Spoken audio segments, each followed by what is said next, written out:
8월 23일 화요일입니다. 오늘은 나훔 2장 1절부터 마지막 13절까지 말씀. 야곱의 영광을 회복하리라. 이런 제목입니다. 야곱의 영광을 회복하리라. 오늘 읽은 이 2장은 아수르의 그 수도인 니느웨가 어떻게 멸망할 것인지를 묘사해 준 내용이죠. 역사적으로 니느웨는 BC 612년에 바벨론과 메대 연합군에 의해서 멸망을 합니다. 그런데 오늘 본문은 마치 그 장면을 실제로 보고 기록한 것처럼 아주 생생하게 묘사가 되어 있어요. 나훔은 이 니느웨가 멸망하기 한 30년, 20년 전쯤에 이 글을 기록한 것으로 보여지는데, 그때 그 멸망하는 그 장소에 바로 그 장면을 실제로 목격한 것처럼 생생하게 실감나게 묘사를 하고 있습니다. 1절에 보니까 이렇게 시작합니다. 파괴하는 자가 너를 치러 올라왔나니 너는 산성을 지키며 길을 파수하며 내 허리를 견고히 묶고 내 힘을 크게 굳게 할지어다. 의인법을 썼죠. 니느웨로 하여금 니느웨를 파괴하는 자가 올라왔으니 한번 잘 방비를 해보거라 라고 이렇게 말하는 것처럼 보여요. 그런데 이 말은 좀 번역에 뉘앙스가 충분히 살지 않았어요. 이 말은 잘 방비해라, 힘을 다해서 성을 지키고 길을 파수하고 네 힘을 크고 굳게 할지어다, 이렇게 말씀하고 있는 게 아니라 해볼 테면 해봐라, 네가 그렇게 열심히 할 수 있는 대로 힘써 지켜본들 별 수 없을 것이다, 이런 의미예요. 그러니까 지금 니느웨를 파괴하는 자들로 인해서 니느웨가 어떻게 될 것이라? 멸망할 것이다. 아무리 용을 써보고 아무리 몸부림을 쳐도 니느웨는 멸망할 것이다, 이런 말씀이죠. 그런데 2절은 이렇게 말씀합니다. 여호와께서 야곱의 영광을 회복하시되 이스라엘의 영광 같게 하시나니 이는 약탈자들이 약탈하고 또 그들의 포도나무 가지를 없이 하였습니다. 이 본문의 2절을 원문 맨 앞에 히브리어는 키라는 접속사가 붙어 있어요. 왜냐하면 이라는 접속사가. 근데 우리말에는 왜냐하면 이라는 말이 지금 빠져 있네요. 그러니까 이 말은 무슨 말이냐면 니느웨를 파괴하는 자들이 가서 멸망시킬 것인데, 왜냐하면 이렇게 2절로 연결이 되죠. 왜 하나님이 니느웨를 멸망시키시겠다고 작정하셨냐면 여호와께서 야곱의 영광을 회복하실 것이기 때문에 그렇다는 거죠. 오늘 설교 제목을 이 구절에서 나왔어요. 그러니까 하나님이 니느웨를 멸망시키는 이유가 뭐라고요? 하나님의 영광을 회복하기 위해서 그런다는 거예요. 하나님의 영광을. 야곱의 영광이라는 말은 남유다와 북이스라엘 통칭해서, 이 두 개를 통칭해서 야곱의 영광이라 이렇게 지금 표현을 하고 있어요. 이 아수르는 BC 721년에 북이스라엘을 멸망시킵니다. 근데 그들은 아주 잔인했어요. 721년이면은 요나 선지자가 니느웨를 회개시킨 때로부터 약 한 100여 년쯤 지난 때거든요. 그러니까 100여 년 전에는 하나님 앞에 그들이 회개해서 하나님이 그들을 진멸하실 것을 철회하시고 그들을 용서하셨잖아요. 그러니까 그런 하나님의 은혜를 누렸음에도 불구하고 그들이 하나님의 백성들을 공격해서 아주 잔인한 방법으로 그들을 짓밟아 버렸어요. 그래서 그들을 아주 잔인하게 잔혹하게 죽였을 뿐만 아니라 이스라엘 백성들을, 북이스라엘 백성들을 포로로 끌고 가는데 그냥 손을 이렇게 결박해서 끌고 간 게 아니라 코에다가 줄을 껴가지고 콧줄을 이렇게 껴가지고 끌고 갔단 말이죠. 얼마나 고통스러웠겠어요. 가다가 죽은 사람들도 수도 없이 많고, 그 대형박물관에 가보면은, 영국의 그 대형박물관에 가면은 그 옛날 그 아수르가 이스라엘 백성들을 포로로 잡아갈 때 그 장면이 부조로 이렇게 되어 있는 그런 게 있어요. 그래 그런 작품이 있는데 고대 작품이 그 아수르 군대가 이스라엘 백성들을 포로로 끌고 갈 때 아주 잔인한 방법으로 끌고 간 걸 그걸 이제 자기들의 그 어떤 그 힘을 과시하려고 그걸 부조로 이렇게 만들어 놓은 작품이 있단 말이죠. 그러니까 얼마나 잔인하게 백성들을 끌고 갔는지. 그리고 이 아수르는 또 자기가 점령한 그 점령지 백성들이 독립을 꾀하지 못하도록 혼혈 정책을 썼어요. 그래서 이곳에 있는 백성들을 저쪽으로 끌고 가고 저쪽에 있는 백성들을 이곳에 끌고 와가지고 서로 이렇게 혼혈 족속이 되어버리게 민족의 정체성을 상실시켜버리는 것이죠. 그래서 북이스라엘 백성들이 점령한 이 아수르가 점령한 북이스라엘 백성들의 그 수도인 사마리아가 나중에 뭐의 대명사가 됩니까? 혼혈 민족을 일컫는 대명사가 돼요.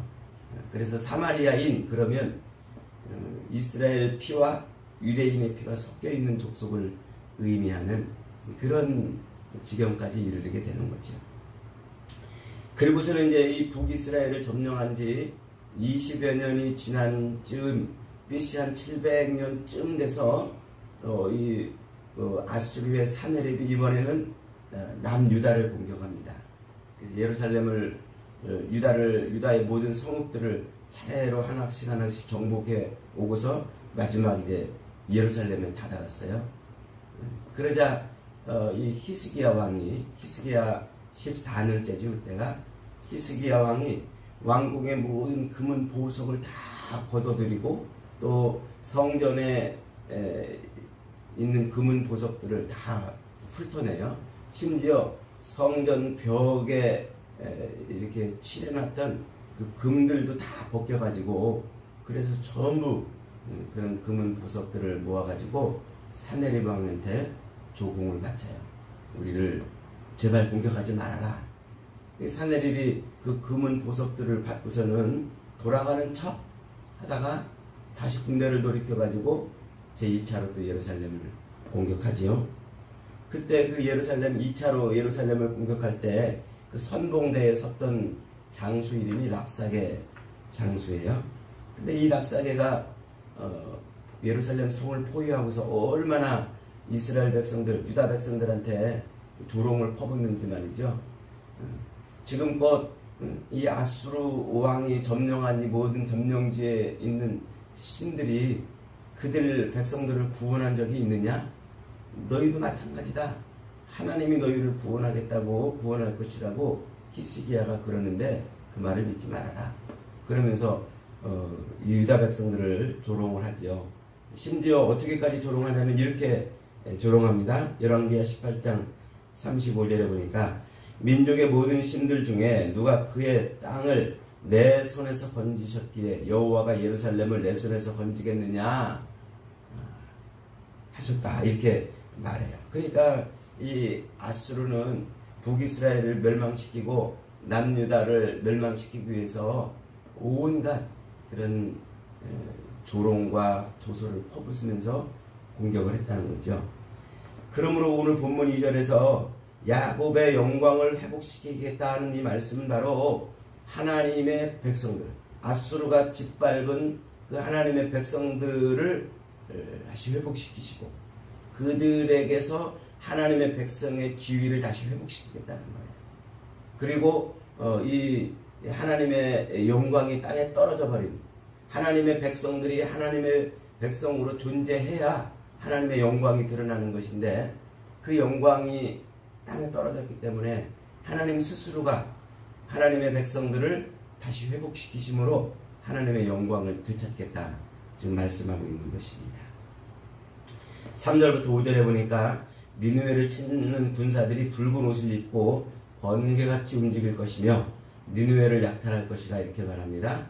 이 붉은 옷을 입었다는 것은 니느웨 백성들로 하여금 아주 공포가 극대화되도록 했다는 거예요. 그러니까 니느웨 백성들은 아주 극한 공포 속에서 지금 탈출을 당하고 있는 거죠. 6절부터 7절은 티그리스 강에 수문이 터져서 성이 소멸할 것이고 또 예정한 대로 왕후가 끌려가서 모든 시녀들이 울게 될 것이다 이렇게 말합니다. 니느웨는 티그리스 강변에 세워진 도시라고 그랬죠. 그래서 이 티그리스 강이 적군들로부터 니느웨 성을 보호하는 자연적 방어막이었어요. 그래서 이 아수르 백성들은 티그리스 강이 마르지 않는 한 니느웨는 영원할 것이다 이렇게 생각을 했습니다. 그런데 하나님은 그들이 가장 의지하고 가장 안전히 자기들을 보호해 줄 것이라고 여기고 있는 그 티그리스 강을 범람케 하심으로 니느웨 성을 멸망에 이르게 만들으셨어요. 그리고 정한 대로 왕후가 벌거벗은 몸으로 끌려가게 한다고 그랬죠. 그 정한 대로라는 말을 거기다가 삽입을 해놓으므로 이 니느웨가 멸망하게 된 것이 하나님이 작정한 것이라는 것을 지금 보여주고 있어요. 그래서 왕후가 벌거벗은 몸으로 끌려간다는 것은 니느웨가 아주 부끄럽고 창피스러운 그런 일을 당하면서 멸망할 것이라는 겁니다. 그 다음에 8절로 10절에서는 니느웨가 이전에 모든 물이 모인 연못같이 사람들이 모여들었어요. 그런데 지금은 모두 흩어지고 재물은 약탈당할 것이고 군사들은 낙심해서 더 이상 싸울 용기를 잃게 될 것이라고 말하죠. 그 다음에 11절로 13절은 니느웨를 사자굴에 비유를 하고 있습니다. 이 사자들이 먹이를 잡아가지고 그 먹이를 먹고서 남은 것을 굴에다가 차곡차곡 이렇게 쌓아놓은 것처럼 이 아수르 백성들도 주변에 있는 나라들을 탈취해가지고 온갖 금은 보화를 탈취해서 니느웨 성에 차곡차곡 쌓아놓았다는 거예요. 아무도 그것을 막을 수가 없었어요. 그런데 결국 그들이 쌓아놓은 그 재물, 그들이 주변 나라들로부터 탈취해가지고 쌓아놓은 그 재물이 화를 부른 거예요. 그래서 그 재물이 탐나가지고 다른 나라들이 아수르를 공격하고 니느웨를 공격하게 될 것이다. 이렇게 지금 말하고 있는 거죠. 자기들이 탈취해가지고 쌓아놓은 그것이 자기들에게 화를 불러 일으키는 것이 되었다. 이렇게 지금 말하고 있는 거죠. 특별히 13절은 이렇게 말합니다. 13절을 한번 같이 읽어보겠습니다. 만군의 여호와의 말씀에 내가 네 대적이 되어 네 병거를 불살라 연기가 되게 하고 네 젊은 사자들을 칼로 멸할 것이며 내가 또 네 노력한 것을 땅에서 끊으리니 네 파견자의 목소리가 다시는 들리지 아니하리라 하셨느니라.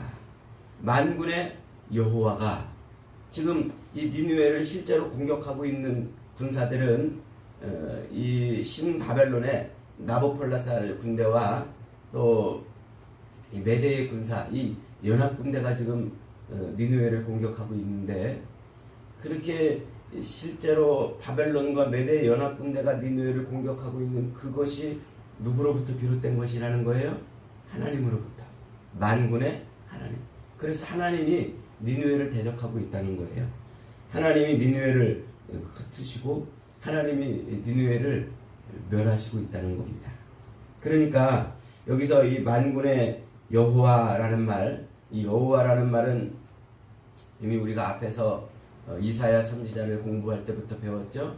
또 특별히 에스겔 선지자를 공부할 때 가장 많이 반복되는 말이 하나님이 그들을 심판하심으로 그들이 나를 여호와인 줄 알리라 이렇게 반복한 말씀을 우리가 배웠지 않습니까? 이 여호와라는 말이 무슨 말입니까? 하나님이 모든 세상 모든 만물을 창조하시고 통치하시고 주무르시고 섭리하시는 분이시라는 거예요. 그러니까 이 하나님은 세상의 주관자고 인생의 주관자인 겁니다. 그 앞에 만군의라는 말을 단어를 이렇게 붙여놓을 때는 주로 하나님이 세상 그 모든 나라를 일으키기도 하시고 세상 나라를 멸하기도 하시는 분이시라는 거죠. 그래서 한 나라를 흥하게도 하시고 망하기도 하시고 그 나라의 통치자를 세우기도 하시고 내리기도 하시는 분이 누구시라고요? 그분이 하나님이시다. 그분이. 그러니까 지금 이 만군의 여호와가 니느웨를 대적하신다 하는 말은 그 아수르를 이렇게 세웠던 분도 하나님이신데 그 나라를 지금 누가 또 멸하신다고요? 하나님이 멸하고 있다는 것을 말씀하고 있는 거예요. 지금 이 아수르의 니느웨를 멸망시키는 분이 하나님이신 것을 분명히 선포하고 있는 거죠. 겉으로만 보면 이 니느웨는 티그리스 강의 범람 때문에 무너지는 것 같고, 겉으로만 보면 바벨론과 메대 연합군에 의해서 무너지는 것 같지만, 그러나 실제로 그 모든 일들을 행하시는 분이 누구시라고요? 하나님이시다. 지금 그렇게 말씀하고 있는 겁니다. 그렇습니다, 여러분. 세상에서 벌어지는 모든 일들이 우리의 눈으로 볼 때는 이게 우연처럼 보이고 또 운명처럼 보인다 할지라도 그 속에서는 하나님의 손길이 역사하고 있는 거예요. 하나님의 손길이 보이지 않는 거죠.